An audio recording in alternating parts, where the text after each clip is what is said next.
중학교 2학년 A군은 지난달 친구가 다니던 격투기 체육관을 찾았습니다. 또래들과 스파링을 하려던 A군에게 갑자기 40대 관장 B씨가 자신과 붙어보자는 제안을 했다고 합니다. 관장님이 갑자기 자신 있냐 이러면서 저는 안 한다고 해제 계약을 뒀었는데 보호장구를 적용하래요. 안 하면 그 상태로 때린다고. A군은 체육관 관장의 계속된 공격에 생명의 위협을 느껴 멈춰달라고 애원했습니다.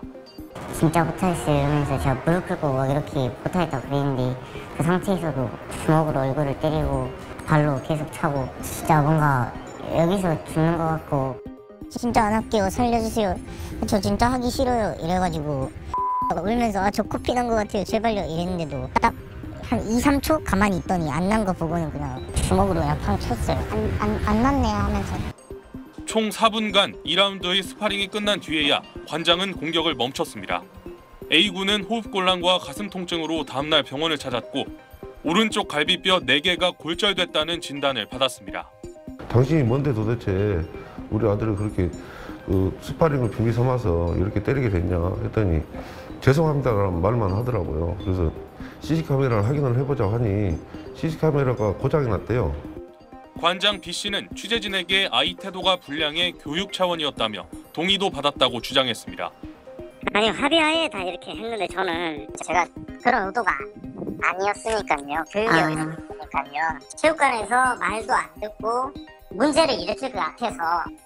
A군이 다친 건 사고일 뿐이라며 자신도 발을 밟혔다고 말했습니다. 제가 진짜 엄청 심하게 했으면 뭐 제가 살아있겠습니까? 저도 이제 밟혀가지고 엄지발가락을요. 본인이 원하지 않는 상황에서 폭행 내지 상해의 피해까지 초래했다. 그렇다면 이 가해자가 주장하는 것처럼 단순히 스포츠의 연장선상에서 이런 행위가 있었다라고는 법적으로 보기 어려운 부분이 있고 A군 측으로부터 고소장을 접수한 경찰은 조만간 B 관장을 불러 조사할 계획입니다. 네, 이 사건 취재한 신용식 기자 나와 있습니다. 정말 그냥 대련을 하다가 벌어진 사고로 보기는 어려운 부분들이 많은데 이 체육관장이 전에도 비슷하게 초등학생을 다치게 한 적이 있다고요. 네, 관장 B씨는 앞서 2020년 7월에도 초등학생을 폭행해 아동학대 혐의로 재판에 넘겨졌습니다. 취재 결과 1심에서 유죄 판결을 받은 것으로 확인이 됐는데요. 바로 이번 사건이 벌어졌던 그 체육관에서 발생한 일인데 어떻게 사고가 재발할 수 있었던 것인지 자세한 내용 리포트로 확인해 보시겠습니다. 관장 B씨가 한 아이의 목을 붙잡고 다리를 걸어 넘어뜨립니다. 잠시 뒤 가까스로 바닥에서 일어선 아이를 격투 기술로 다시 바닥에 내리꽂습니다. 바닥에 웅크린 아이는 어깨를 붙잡고 고통을 호소합니다. 딱 왔는데 얼굴이 막 눈물을 글썽글썽하면서 방으로 푹 들어가는 거예요. 울면서 관장님이 내 업어치기 하고 밀고 막 했다 그렇게 얘기하더라고요. 전치 2주 폭행을 당한 아이는 B씨가 운영하는 체육관에 다니던 당시 10살 초등학생이었습니다. 이때도 B씨는 훈육 차원이었다고 주장했지만 수사를 거쳐 아동학대 혐의로 재판에 넘겨졌습니다. 지난해 4월 1심 재판부는 징역 8월에 집행유예 2년을 선고했습니다. 재판부는 죄질이 매우 좋지 않다면서도 범행 횟수가 1번이고 동종전과가 없다는 이유로 형의 집행을 유예했습니다. 저희 집사람은 그래요. 상금을 보고 정말 어이가 없었대요. 누구를 죽어야만이 뭐 그 사람을 처벌할 수 있냐고. 아동학대자는 학교나 체육시설 등에서 일정 기간 일하지 못하게 하는 취업 제한 명령도 검찰이 요청했지만 받아들여지지 않았습니다. 피고인이 입는 불이익과 부작용, 아동학대 범죄 예방, 피해자 보호 효과 등을 종합적으로 고려했다는 게 재판부 설명이었습니다. 법원은 이런 결정으로 B씨는 체육관 운영을 계속했고 다른 10대 학생이 1년 9개월 만에 또 폭력의 피해자가 된 겁니다. 당시 못하겠으면 이런 사건이 일어나지 않았겠죠. 체육관에서 주로 외치는 게 그잖아요. 바른 아이, 착한 아이. 가르친다고 한 사람이 자체가 인상이 안 좋은데 제발 문 닫아서 애기들 좀 안 보이게 취업 제한 명령을 내려줬으면. 검찰은 항소했고 B씨에 대한 항소심 첫 재판이 모레 열립니다. SBS 신용식입니다.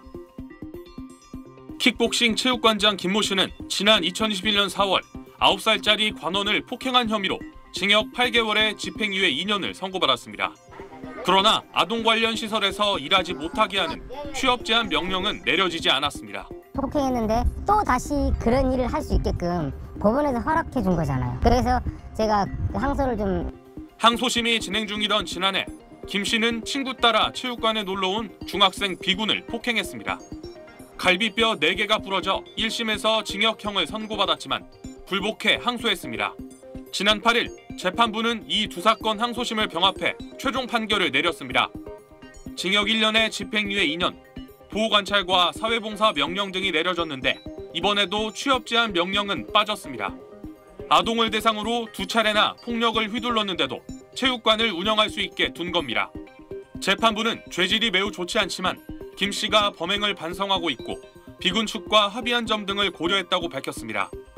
취업 제한 명령 면제에 대해선 선고된 형만으로도 재범 방지 효과가 있을 것이고 범행 경위와 정황, 김 씨가 입을 불이익과 부작용 등을 종합적으로 고려했다고 했습니다. 현재 김 씨는 체육관 운영을 지인에게 넘긴 상태입니다. 어딘가 가서 분명히 다른 학원을 차리고 일을 할 거란 말이에요. 그러면 또 다른 사람 폭행이 생기지 않을까 하는 걱정이 좀 많이 되는 거였습니다. 네, 지난해에도 이 내용을 취재해서 보도했었던 신용식 기자와 더 자세한 이야기 나눠보겠습니다. 아이들을 상대로 한 1년 몇 개월 사이에 2차례나 이제 폭력을 휘두른 사람인데 왜 이런 판결이 나온 건지 이 부분부터 먼저 짚어보죠. 네, 판결문을 보면 재판부가 정상 참작해준 부분이 제법 많습니다. 네. 가해자가 반성하고 피해자와 합의하고 돈을 공탁했다는 점, 이런 게 모두 아동학대 집행유예 양형 기준에 있는 것들입니다. 그럼에도 불구하고 2차례나 아동을 대상으로 폭력을 휘두르고도 집행유예로 풀려났다는 것은 아동학대에 대해 점점 더 엄격한 기준을 요구하는 국민들의 눈높이에 맞는지 사법부가 고민해볼 지점입니다. 앞서 이제 리포트 마지막에 이제 인터뷰도 봤지만 더 이상 이제 아이들이 있는 이런 곳에서 일을 할 수 없도록 취업 제한 명령이라도 내려져야 하는 거 아닙니까? 네, 맞습니다. 취업 제한 명령이 내려지면 생계가 어려워지고 재범 위험이 없는 사람에게 너무 가혹할 수 있다. 이런 의견이 있을 수 있습니다. 이제 원래 받아야 되는 형벌에 부과해서 나오는 부분들이 있기 때문에 내부적으로 나름의 기준을 가지고 판단을 하시는 것 같습니다. 실제로 2021년 기준으로 보면 아동학대 혐의로 재판에 넘겨진 100명 중에선 단 6명 정도만 취업 제한 명령을 받았는데요. 나머지는 자기가 일하던 곳으로 돌아갈 수 있었던 건데 부모들 입장에선 그 자체가 공포일 수 있습니다. 네. 아이들을 보호하기 위해서는 재범의 위험성을 면밀하게 판단하는 건 물론이고 취업 제한의 여부나 기간 같은 기준을 좀 더 세밀하게 마련할 필요가 있습니다. 네, 알겠습니다. 지금까지 신용식 기자였습니다.